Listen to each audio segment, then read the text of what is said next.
So, good evening, sir, and welcome to our channel Seasoned Insights. It's really good to have you here today.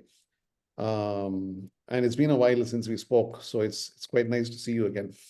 Thank you. Thank you. It's a wonderful opportunity to interact with you on this subject. So, like I said, to set the context, it's basically about you as a person, you as an author, and your journey so far. So, I'll start with you. Tell us something about yourself. Okay. Um, I'm Dr. Sarfaraz Ahmed Khan. So presently I am teaching at West Bengal National University of Judicial Sciences, Kolkata. And my academic background, by and large, is from Calcutta. So I did my schooling in Calcutta, higher secondary in Calcutta, bachelor degree in law from Calcutta University. There's a college called South Calcutta Law College. Mhm. And fortunately, that point of time, I got opportunity to study LLM at NUGS, which Mhm. was just established in the year 2000. So I was first batch of LLM, and I was lucky enough to work directly under Madhava Menon sir, Oh. initially as students and subsequently as a teacher there. Mhm.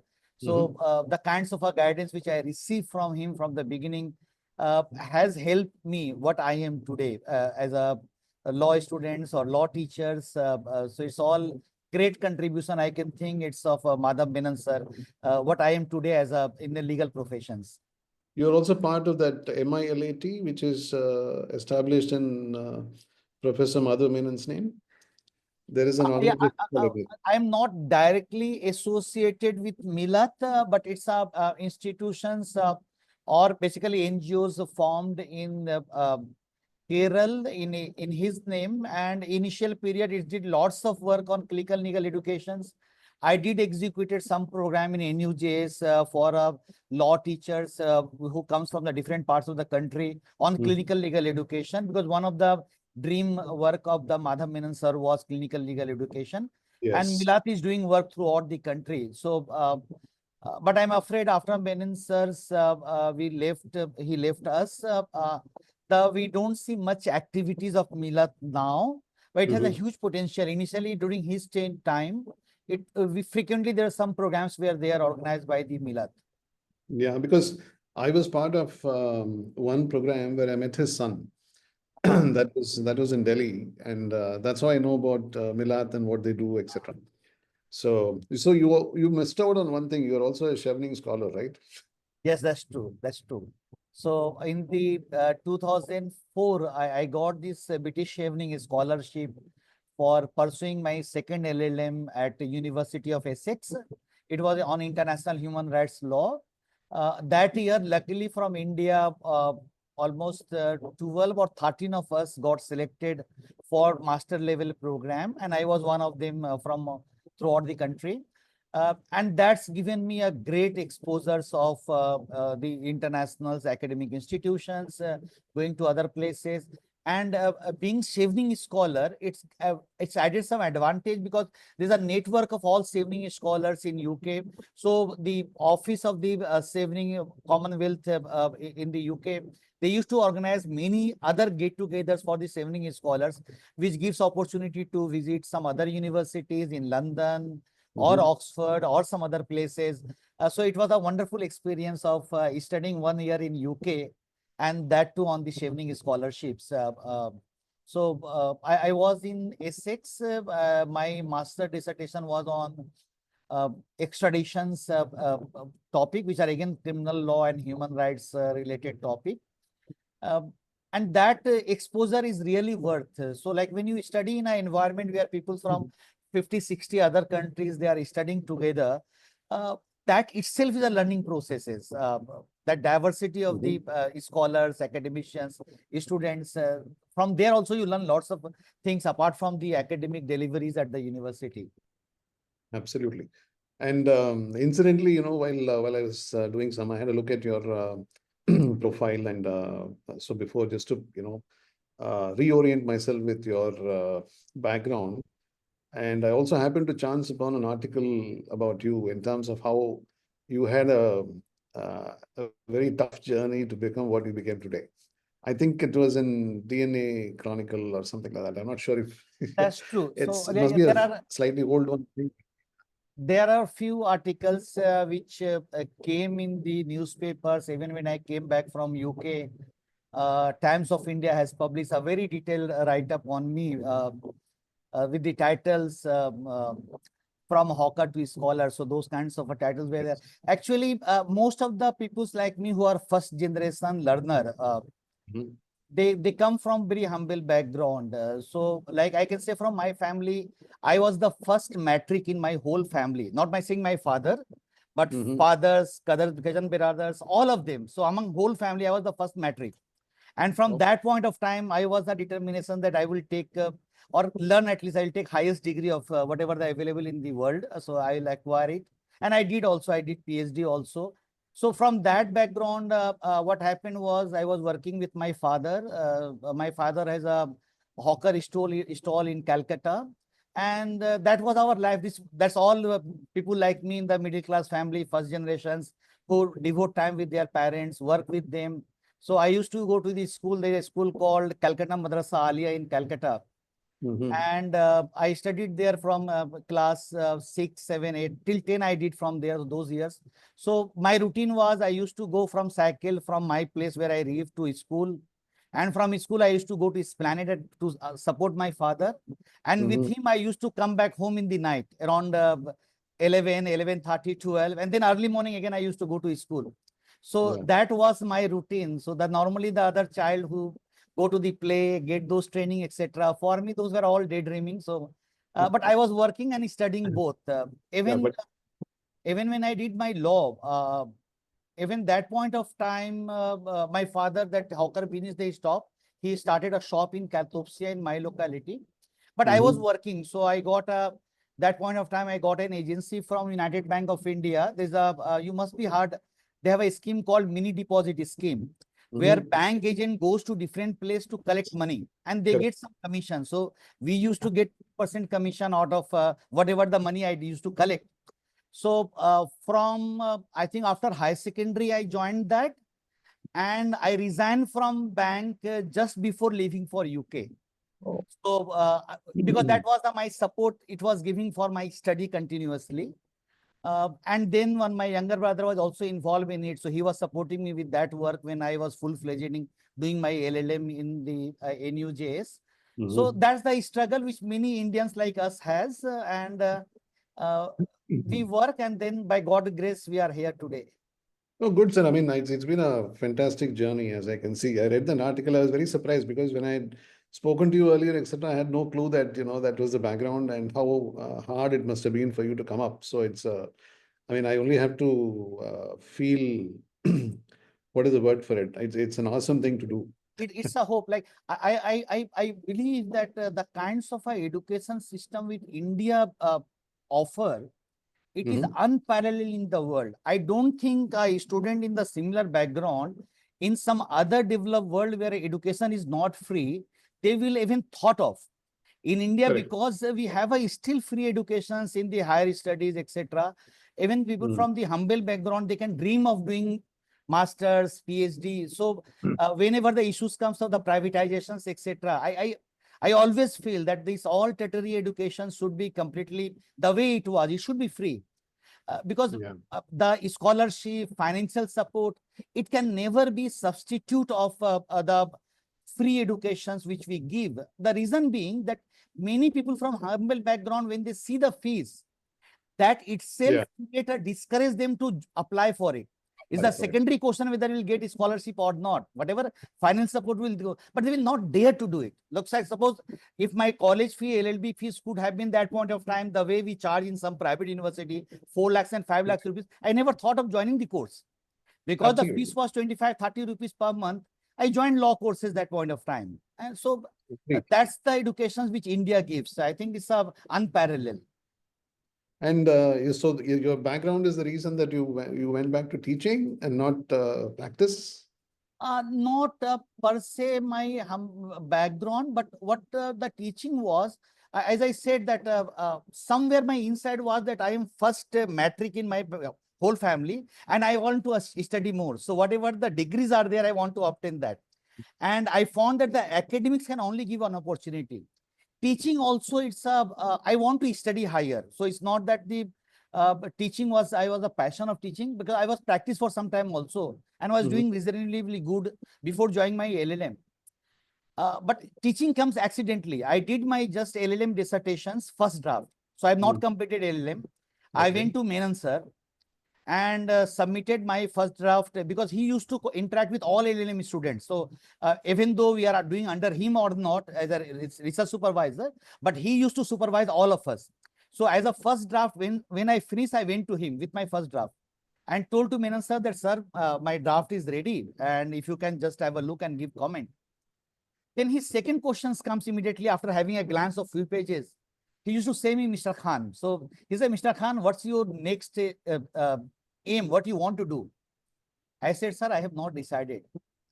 Second sentence, he don't used to talk a lot. He said second sentence in very precisely says, would you like to join NUJS? And like we say, like we never dream of. I said in very slow word, I say, it's my pleasure, sir. So I went to my table where we have a place, all LLM students sit together. I was sitting there, and within half an hour time, I got appointment letter to work as an research assistant, and then in different capacity I work. So that the beginning at NUJS, and gradually I full-fledged I joined NUJS there. So that's the life change. So Menon sir has really changed my life where I am today. I mean, it's very inspiring actually. And talking about the your current role in the university, before we go to your passionate subject, so what exactly do you teach there? And I mean, any specific area of law or? I primarily I teach criminal law, but from last more than 20 years, I am teaching two subjects. I am teaching consistently from last 20 years. One is criminal procedure, other is evidence law. So that become now Bharatiya Saksha Adhiniyam, and criminal procedures is become BNSS, Bharatiya Nagrik Suraksha Sanhita. Apart from this, I do teach subjects like juvenile justice, human rights, human trafficking, human rights and criminal justice, but all around criminal law and human rights. So it's somewhere mixtures of the criminal law and human rights. That subject I do teach. So now coming to your pet topic, let's talk about human trafficking. I know that it's a subject that's inspired you. I know you've written a book on that for us. There are 2-3 incidents which I encounter with. Human trafficking, in India, the entire anti-human trafficking movement took a pace after 2002, when National Human Rights Commission has done excellent research work. And that work was done by one person called, you must be knowing him, Dr. PM Nair. So he's a senior police officer, and under his leadership. So I gone through that work, but during that time in 2006, when I came back from UK, 5 or 6, that point of time, he was in UNODC, and UNODC was executing the training programs for different organizations, police, prosecutors, judges on human trafficking. So before that, I was very closely working with many development organizations, NGOs. Like in Calcutta, organizations like Apne Aap Women Worldwide, Sunlap. There are many organizations with whom very closely I work them, pro bono assist them in the legal matters. So I was knowing human trafficking issues, I know the challenges. But when this UNADC project came, Professor Nair wanted me to execute training program in West Bengal, Bihar, and Odisha. So West Bengal, we took assignment at NUJS. So we given training to police, prosecutors, judges. In Bihar and Jharkhand, as well as in Maharashtra, the assignment was given to an NGO called Apne Aap Women Worldwide. They have an office in Calcutta, Delhi, Mumbai, and now in New York also. So they got this project. And I was working there as their consultant. So I executed training program in 3 states on human trafficking issues. So during this period, I came across with many NGOs and very closely see the plight of the victims, because I started interacting with the victims, going to different places, and that's why it's eye-opener. From there, I thought I will do my doctoral work on the issues of human trafficking, particularly sex trafficking. Then one incident which really shocked me, which you find in my book. You'll find the 80 cases, and the case studies number 1. It's a ban 1. It's a Bangladesh. There's a numbering code number which I have given. That case was really touchy. A girl who trafficked from Bangladesh brought to India, and somewhere she was rescued. To keep the thing short, so a girl, NGO was called. NGO representative reaches there. Somehow that NGO representative known to me. So she called me for assistance. I given her all advice. Advice to prosecute the perpetrators, registered FIR. She hand over the matter to the police. I was in Delhi that day, so I could not follow up next day. When I came back and follow up, I came to know that trafficking victim whom I know before handing over to the police, she was made accused by the police.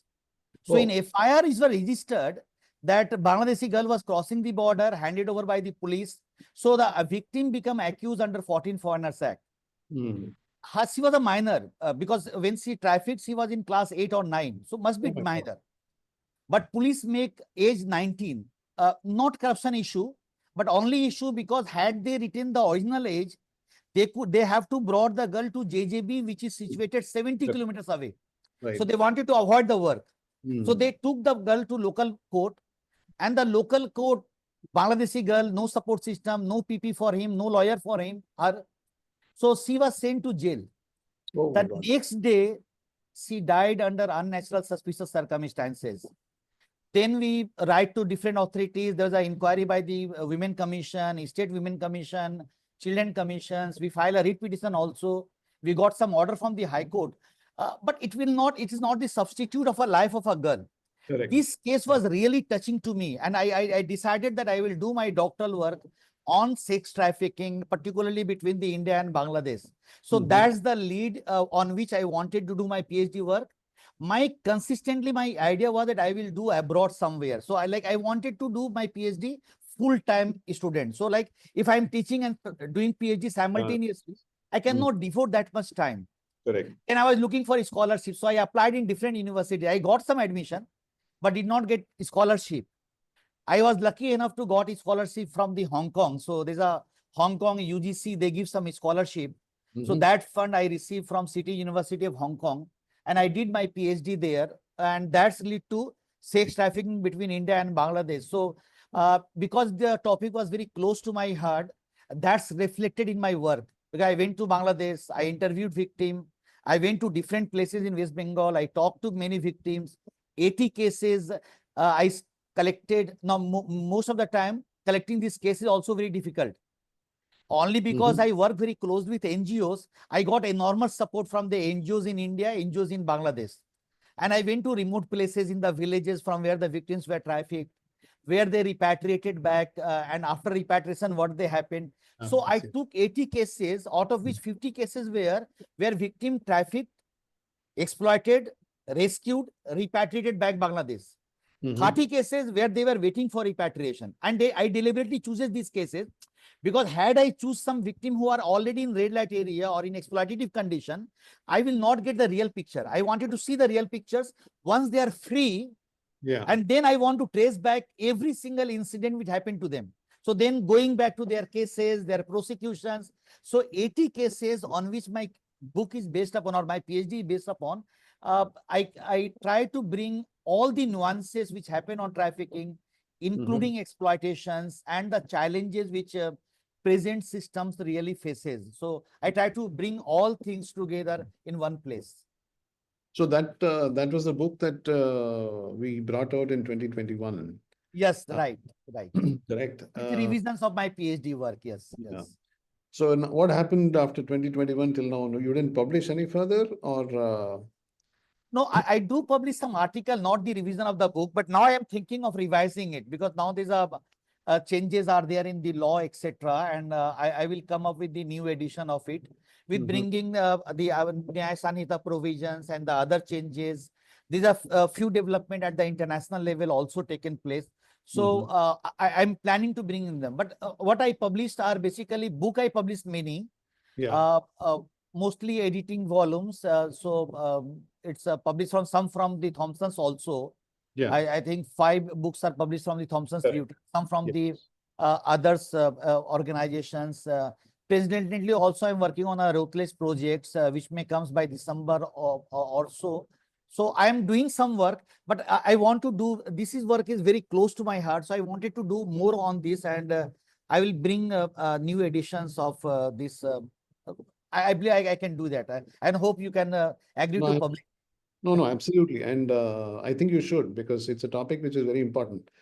And so, on a slightly different tangential note, you have gone through a very tough journey to reach where you are today. What is your advice to youngsters who would probably be watching this and who could be thinking of coming into the legal profession, either into academic or professional? That is immaterial. But what would be your advice to them? I mean, in today's conditions. Okay. I normally advise the young people or the children, because I do close work with the students. In fact, I have not told you about my charity activities. I have established a trust by name Saket. It's basically Sarfaraz Ahmed Khan Educational Trust. Okay. And what we normally do from last almost 13, 14 years, we prepare the children from vernacular language school, so Urdu medium, Bengali medium, whose accessibilities are less. They are not in legal professions. So we train them so that they can get admissions. And then we give hand-holding support to them. So every year, almost 40, 50 students, they get admission in the different law colleges. And I always suggest those people that there's nothing is impossible. So howsoever hardship a person might have got, if he consistently work, perseverance is there, nothing is impossible. And there's no substitute of hard work. There's nothing called shortcut. So Correct. if the even intelligence are the secondary issue, whether you are someone is intelligent, immaterial, some lack of intelligence you can cover by your hard work, because hard work can cover it. But there's nothing to cover if you are not hardworking. There's no substitute of it. So for young generation, I always suggest that there's no substitute of hardworking. If you do hard work, you get, like, I believe that there are many things which happened without our knowledge. We don't know where our destiny is. So I'm believer of God. So there is a definitely some places God plays some role. Because many times we don't know, suddenly some connection comes. I never thought of that. How can I get job in NUJs? It's Menon sir told me. For PhD, I was struggling that where I will get abroad admissions. Suddenly, one of the professors said me, why don't you apply for City University, Hong Kong? And I applied, I got it. So by God's grace, there are some people who will suggest some point of time. And when the opportunity comes, we have to grab it. Many times we fail to take decisions, and sometimes when the decisions are tough, we don't take decisions. I believe that even if hardworking, and when you have to take decisions, howsoever difficult decisions are there, you have to take a decision and go. Whatever happened, it will, whatever destiny you will get. So hard work, and people can still get whatever is there. It's not only me. Like I know many students like me who are first generation lawyer, first generation student from my background. And all of them are in very high positions today in West Bengal, in other part of the country. It's only because of sheer their hard work, nothing else. Yeah. No, you're right. And like you said, 2 words, perseverance and hard work, both. Both, absolutely. Yeah. Any other thoughts that you would like to share? Because my intention was to cover your life, your journey. So I may not be aware of certain aspects. So you could tell us if there is something you'd like to in share. my life, there's a many turning point. One of the turning point was definitely getting admissions to NUJS. If I say my life turning point, because you can see the difficulty that time when I got admission in NUJS, I already got married. So I married immediately after. We know in the family like us, I am elder brother, so there's always pressure to marry early. Family need bahu at the home.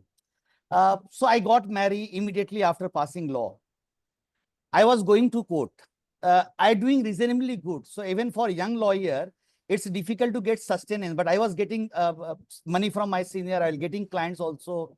And then at a sudden, when I got admission in LLM, without even anything thinking, I got admission. I left practice. So it's a very tough decision. Having married, Yeah. I was expecting child in few months, but I took these decisions and joined a law university. So many times we have to take tough decisions. If you want something great, you need to take tough decisions. Second phase of my life, I never thought of going to any other places for the purpose of job. But then suddenly, in sometimes the NUJs, there's a very difficult situation. Vice Chancellor was left from the university. I was registrar for some point of time. So I thought, why don't, and my professor was working in MNLU Mumbai. So he said, why don't you come at my place? So that, okay, why not? So I asked for my leave. I got in MNLU Mumbai as associate professor. I went there. But then destiny was different. As soon as I joined in MNLU Mumbai, the professor who was vice chancellor there, he left.